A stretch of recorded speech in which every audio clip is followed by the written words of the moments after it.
이 시간 우리에게 주어진 하나님의 말씀은 여호수아 22장 10절부터 12절까지 말씀입니다.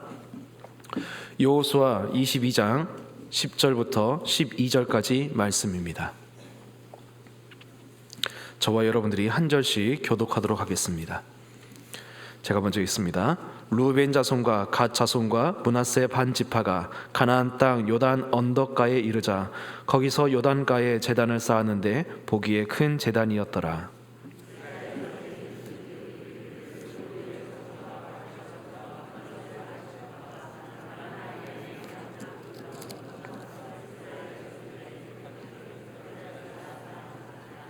함께 읽겠습니다. 이스라엘 자손이 이를 듣자 곧 이스라엘 자손의 온 회중이 실로에 모여서 그들과 싸우러 나가라. 아멘.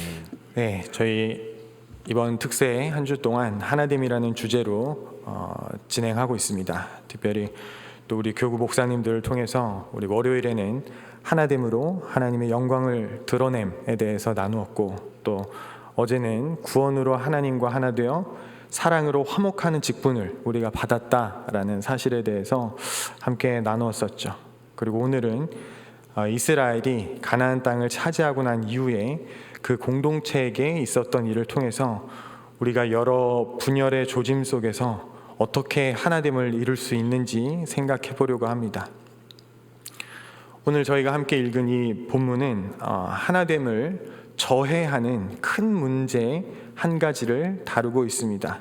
하나됨의 반대말이라고 할 수 있는데요, 그것은 앞서 말씀드린 바대로 바로 분열입니다. 우리가 이 분열에 대해서 생각할 때 명심해야 할 것이 있는데, 이 분열은 하나 되어야 할 하나님 나라를 망치는 마귀의 가장 좋은 전략입니다. 우리가 이틀에 걸쳐 두 분 목사님께서 이 마귀의 원어가 비방, 고소, 중상하는 자라는 의미가 있다는 것을 나누어 주신 바 있습니다. 비방과 고소와 중상은 나누어짐, 분열을 목적으로 하는 일이죠.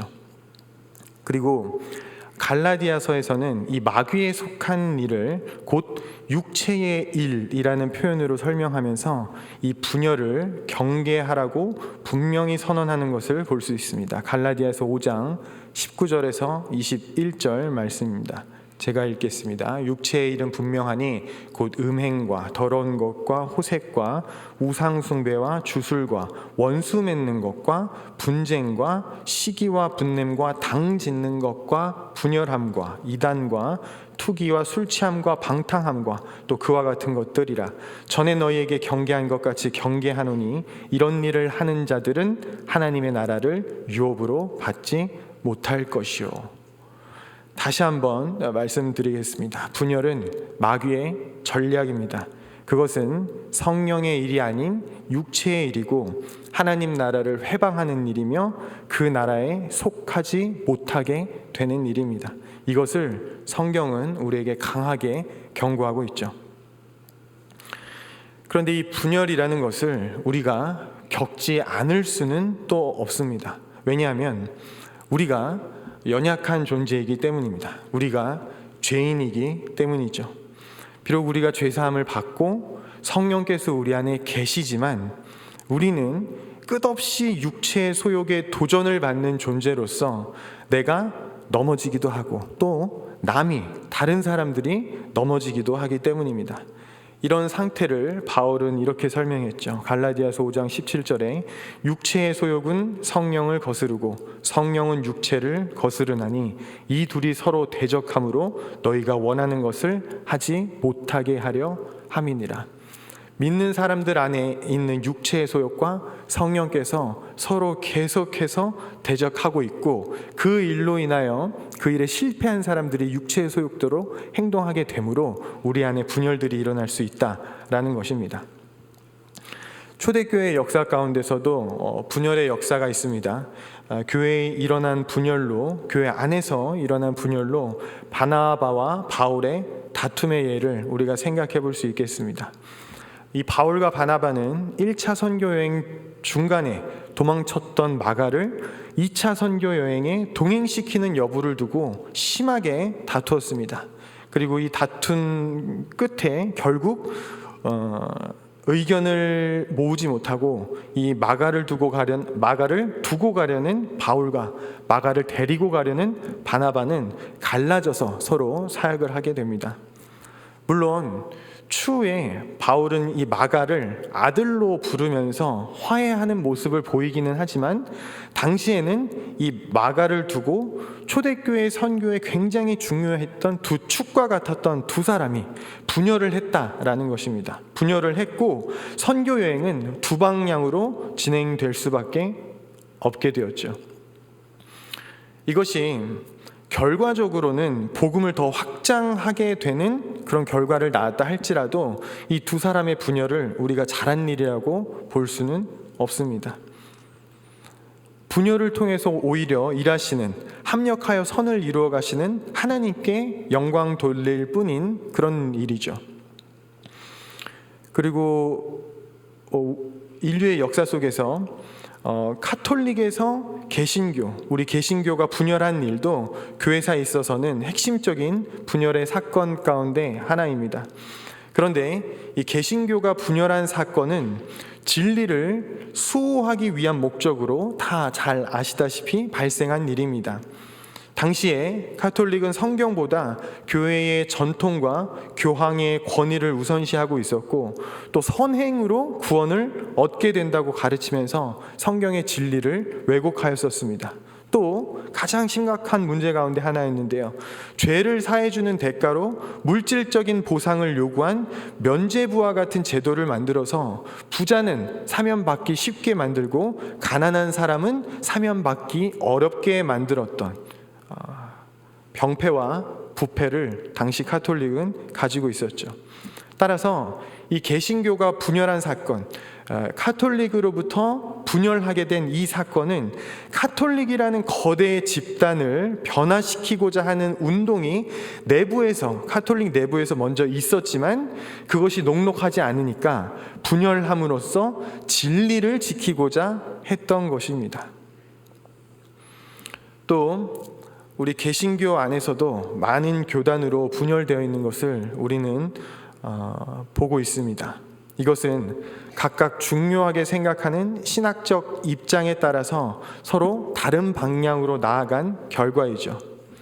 그리고 이와 같이 여러 교단으로 분열된 개신교는 진리 때문일 수도 있고 아니면 정치적 이권 때문일 수도 있습니다. 이것에 대한 판단은 오직 주님께 달렸으며 그날에 주님께서 이 불의한 자들과 자기 배를 위한 자들을 틀림없이 심판하실 것입니다. 그러니까 이와 같은 교회의 분열의 역사를 생각해 볼 때 우리가 한 가지 더 생각해 볼 수 있는 것은 비록 분열이 마귀의 역사이기는 하나 그 분열이 피치 못할 때가 있다는 사실을 우리에게 환기시켜 줍니다. 그것은 바로 이미 진행 중인 마귀의 역사로부터 진리를 수호해야 할 때 분열이 또 일어날 수 있다라는 것이죠. 오늘 저희가 함께 보신 이 본문의 분열도 바로 이스라엘이 진리를 수호하고자 하여 일어난 사건입니다. 이 당시는 시기적으로 이스라엘이 가나안 땅을 거의 점령하고 나서 그 땅을 각 지파별로 분배한 후의 일인데요, 여호수아는 가나안 땅을 분배한 후에 루벤, 갓, 므낫세 지파의 절반 사람들을 요단강 동편의 소유지로 돌려보냅니다. 돌려보낸다라고 표현하는 이유가 있는데 이 세 지파는 이스라엘 가운데 가장 먼저 땅을 분배받은 사람들이었습니다. 그것도 여호수아의 지도하에 가나안 정복 전쟁을 시작하기도 전에 모세로부터 그 땅을 분배받은 사람들이었기 때문입니다. 그 이야기를 저희가 잠깐 살펴보겠는데요, 모세의 지도하에 있을 때 이스라엘은 요단강을 기준으로 동쪽을 먼저 점령했습니다. 그런데 르우벤 지파, 갓 지파, 므낫세 지파의 절반 사람들이 그 땅이 기름진 것을 보고 그 땅에 머물고자 했습니다. 그런데 이 말을 전해 들은 모세는 크게 분노하게 되었는데 이 세 지파가 이스라엘 전체를 생각하지 않고 자기들만 잘 먹고 잘 살려고 하는 것처럼 보였기 때문입니다. 그래서 이 세 지파는 모세에게 약속하게 됩니다. 이스라엘 앞에서 약속하게 되는데, 그것은 우리가 이 요단강 동편에 머물러 살게 해 주시면 우리가 다른 지파 사람들이 요단강 서쪽 땅에서 기업을 받게 될 때까지 가장 선발대에 서서 전쟁을 치르겠다. 그리고 그 전쟁이 끝나기 전까지 우리는 동쪽으로 돌아가지 않겠다라는 약속이었습니다. 그리고 이제 그 시기가 된 것이죠. 여호수아의 리더십 아래서 전쟁을 치른 후에 모든 지파가 땅을 분배받았으니 이 세 지파는 여호수아의 축복 속에서 요단강 동쪽으로 그리운 가족들이 있는 그 땅으로 돌아가게 된 것입니다. 그런데 한 가지 사건이 일어나게 됩니다. 여호수아서 22장 10절 말씀입니다. 르우벤 자손과 갓 자손과 므낫세 반 지파가 가나안 땅 요단 언덕가에 이르자 거기서 요단가에 제단을 쌓았는데 보기에 큰 제단이었더라. 이 세 지파가 요단강을 건너가면서 요단강의 서쪽, 그러니까 다른 지파들이 머무르는 땅에 어디서든지 볼 수 있도록 큰 제단을 쌓은 것입니다. 그것은 사전에 이스라엘 사람들과 상의 없이 이루어진 일이었고, 나머지 지파 사람들은 소문으로 그 사실을 알게 된 것이죠. 이것이 바로 이스라엘 공동체의 분열의 조짐이 됩니다. 왜냐하면 당시 이스라엘은 성막 공동체로서 그 성막을 실로에 세운 바 있고, 온 이스라엘은 오직 이 장소에서만 제사하도록 되어 있었기 때문입니다. 여호수아서 18장 1절 말씀인데요, 이스라엘 자손의 온 회중이 실로에 모여서 거기에 회막을 세웠으며 그 땅은 그들 앞에서 돌아와 정복되었더라. 회막, 이 성막이 있는 실로에서만 제사를 해야 하는데, 이 세 지파가 동쪽 땅으로 돌아가면서 다른 장소에 제단을 쌓았다는 그 소문이 들리자 이스라엘 자손들은 놀랍게도 이 실로에 모여서 세 지파와 싸울 준비를 합니다. 생각해 보십시오. 가나안 전쟁 당시에 이 동편의 지파들은 최전선에서 앞장서서 전쟁을 치른 사람들이었습니다. 그러니까 전우들이죠. 그런데 이 전우들을 치기 위해서 마음을 모았다? 이것은 당시 이스라엘이 여호와 신앙, 진리를 지키는 일에 얼마나 열심이었는지를 우리에게 보여줍니다. 왜냐하면 전우보다, 민족보다 하나님의 말씀을 더 중요하게 여겼던 것이기 때문입니다. 그리고 이 이스라엘 사람들이 이렇게 하나님께 신실한 데는 이유가 있었습니다. 40년 동안의 광야의 훈련이 있었고요, 요단강을 언약궤로 가르는 이적을 보았고요, 여리고성을 언약궤로 돌아서 무너뜨리는 그 이적을 경험했습니다. 또 교만해질 즈음에 아이성에서 한번 패배했는데 그 패배를 통해서 아간의 집안이 몰살당하는 것을 보았고, 그 일들을 통해 순종을 배우고 겸손을 되찾는 일도 있었죠. 이처럼 정복 전쟁 동안 하나님과 동행함으로써 불가능할 것 같았던 가나안 땅을 휩쓸어버린 그 경험, 살아계신 하나님을 경험한 그 체험이 그들 속에서 하나님께 계속해서 열심을 내게 했던 것입니다. 그런데 지파 간의 전쟁을 치르기 전에, 이 요단강 서편의 사람들이 동쪽의 사람들을 치러 가기 전에 이스라엘이 한 행동이 우리가 주목할 만한 행동입니다. 이 서쪽 지파의 사람들은 우선 이스라엘을 대표하는 사람들을 세웁니다. 그래서 진상조사위원회를 구성해서 요단강 동쪽의 지파 사람들에게 파견을 하게 됩니다. 그리고 이 진상조사위원회들은 거기에 가서 세 지파를 다그치고 차라리 서쪽으로 와서 너희들 땅을 우리와 함께 쓰자고 진심으로 회유하는 모습을 볼 수 있죠. 우리가 공동체 안에서 분열이 있을 때 해야 할 일이 있습니다. 우선은 그 분열에 대해서 구분해야 합니다. 먼저 관용하고 포용할 수 있는 문제인가 구분하셔야 하는데, 만약에 관용하고 포용할 수 있는 문제라면 믿음이 강한 사람들이 믿음이 연약한 자들을 사랑으로 끌어안아서 분열을 막을 수 있어야 합니다.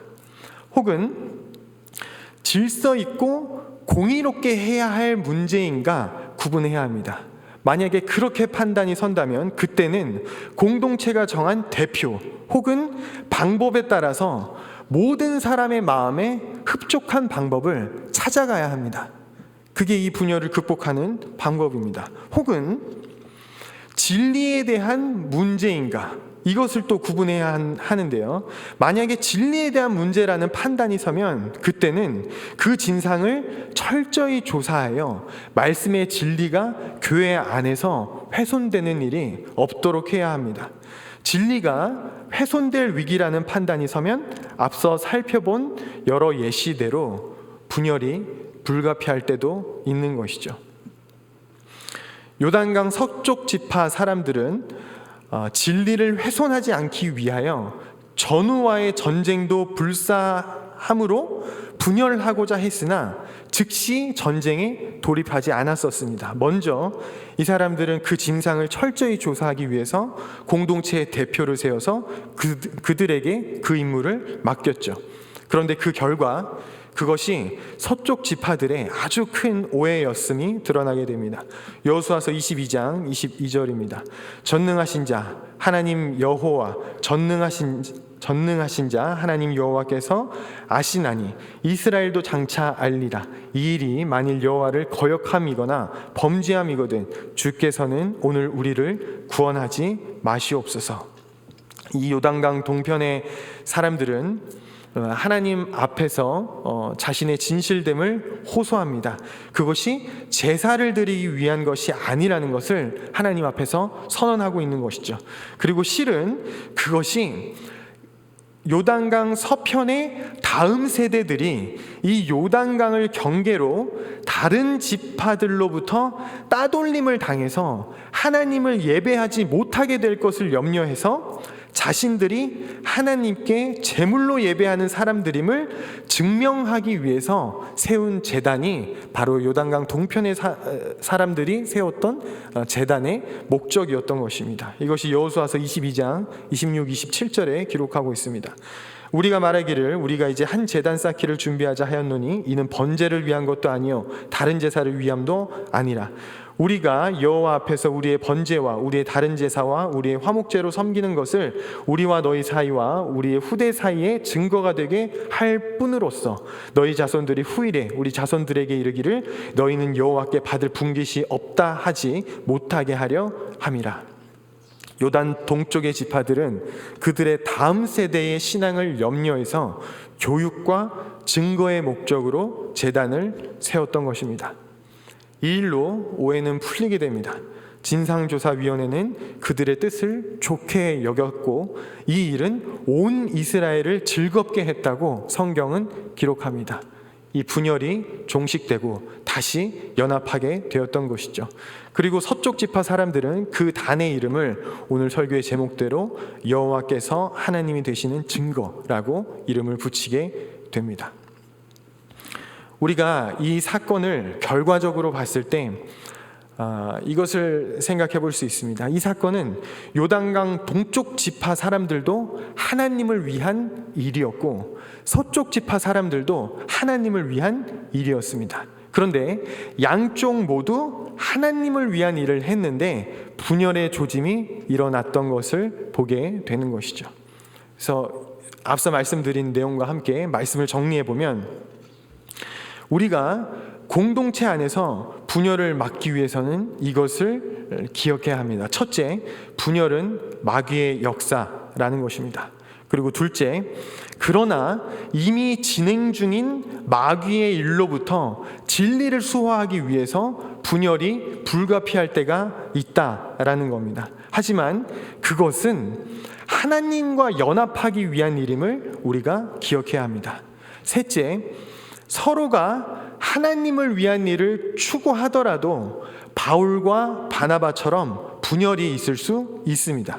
그때는 이스라엘의 서쪽 지파들과 동쪽 지파들처럼 서로에 대한 이해를 위해서 애쓰며 최대한 오해를 줄여야 한다라는 것을 우리가 본문을 통해 살펴볼 수 있었죠. 지난 새벽 예배 때 말씀드린 적이 있었는데요. 마귀는 우는 사자와 같이 삼킬 자를 찾고 있습니다. 그런데 이것은 이미 자기 손아귀에 쥔 세상에 대한 이야기가 아닙니다. 바로 교회에 대한 이야기입니다. 마귀는 이 교회 안에서 삼킬 자를 지금도 두루 찾고 있습니다. 올 한 해 우리 꽃동산교회가 하나 되는 일에 집중하여 이 마귀에게 틈을 주지 않게 되기를 바랍니다. 이를 위해 우리 안에 일어나는 분열을 우리가 잘 분별해야 하겠고요. 성경의 가르침대로 대처할 수 있는 그런 꽃동산교회 성도님들 다 되시기를 우리 주님의 이름으로 축원드리겠습니다. 또 하나님의 동행 속에서 이 모세의 시대에서 여호수아의 시대로 순조롭게 넘어갔듯이 올 한 해 이 리더십의 교체가 꽃동산교회 안에서 분열 없이 하나됨 속에서 잘 이루어져 갈 수 있도록 우리 성도님들 계속해서 함께 기도해 주시기 바랍니다. 기도하겠습니다. 하나님 아버지, 오늘 또 우리가 하나됨에 대하여 특별히 우리 안에 끊임없이 피어오르는 그 분열들을 어떻게 다뤄야 할 것인가를 함께 살펴보았습니다. 주님, 우리가 먼저는 이 분열이 마귀의 역사임을 기억하게 하여 주시고, 때로는 진리를 수호하기 위해서 분열이 불가피할 때가 있다라는 사실을 이해하게 하여 주십시오. 그리고 서로가 하나님 나라를 위하여 애씀에도 불구하고 분열이 일어날 수 있다는 사실을 우리가 기억하게 하여 주셔서 우리가 서로를 이해하기 위하여 애쓰며 오해를 풀기 위하여 노력함으로 이 공동체, 주님께서 주신 이 교회 공동체를 잘 지켜나갈 수 있도록 성령님 우리와 동행하여 주시옵소서. 마귀가 삼킬 자를 두루 찾고 있다 하였습니다. 우리가 성령으로 또 말씀으로 무장하여 주님께서 우리에게 주신 이 가족 공동체를 잘 지켜나갈 수 있도록 인도하여 주시고, 또 이 리더십의 교체가 주님 안에서 순적하게 잘 이루어져 갈 수 있도록 주님 우리와 동행하여 주시옵소서. 예수님 이름으로 기도드립니다. 아멘.